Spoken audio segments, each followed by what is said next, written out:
এই যে দেখতেই পাচ্ছেন যে আসলে কত সুন্দরভাবে তারা স্বাধীনভাবে গোসল করতেছে আমার বালি হাঁসগুলা। এবং এতক্ষণ খাইছে, এতক্ষণ ওই যে এইদিকে খাইছে, এই যে এটার মধ্যে অনেক সাইডে মাইডে মানে জাত এরা এই মূলত এরা যে জিনিসটা খায় এই জিনিসটা খায় মজা পায়। হ্যাঁ, সারি দিছি বিভিন্ন ধরনের বিভিন্ন ফুক টুক খাইছে, অনেক কিছু খাইছে। এখন তারা গোসল করতেছে। হ্যাঁ, খুব মানে স্বাধীনভাবে তারা গোসল করতেছে। হ্যাঁ, দেখতেই পাচ্ছেন আমার যে বালি হাঁসগুলি স্ট্যাম্প করাই। হ্যাঁ, এগুলি সারাদিন ছুটা থাকে। হ্যাঁ, মাঝে মধ্যে কাঁচার মধ্যে খাওয়া খাওয়া দেওয়ার জন্য আসে। হ্যাঁ, এই যে আমার কাছে চলে এসে এই যে দেখুন, এই যে দেখুন, এই যে হ্যাঁ, এই যে দেখুন।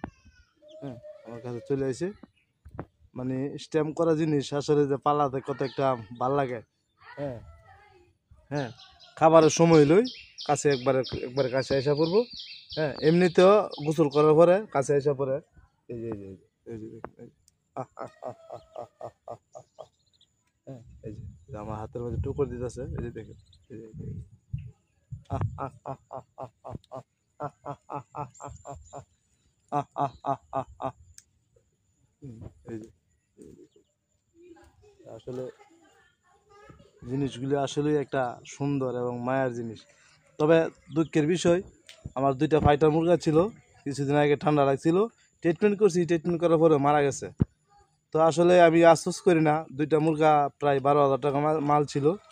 আমি আফসোস করি না, যেহেতু যেহেতু আল্লাহ নিছে, তো আরও ভালো কিছু আল্লাহ দিতে পারে। সবাই আমার জন্য দোয়া করবেন যাতে আল্লাহ আরও ভালো কিছু দিতে পারে হয়। দুইটা মুরগা অনেক বড় বড় ছিল, এমন উঁচা উঁচা দুইটা মুরগা ছিল, বড় বড়। হ্যাঁ, দুইটা মুরগি মারা গেছে, অনেক সুন্দর ছিল। হ্যাঁ, দুইটা মুরগি মারা গেছে। এই ঠান্ডা লাগছিল, আমিও তেমন একটা কেয়ার করি নাই। তো আমি হঠাৎ বুঝতে পারি নাই যে হঠাৎ কীভাবে মারা যাইব। তো আপনারা সবাই দোয়া করবেন আমার হাঁসগুলির জন্য যাতে এটা মেল ফিমেল হয় এবং ডিম বাচ্চা করাইতে পারি। আসসালামু আলাইকুম ওয়া রাহমাতুল্লাহ।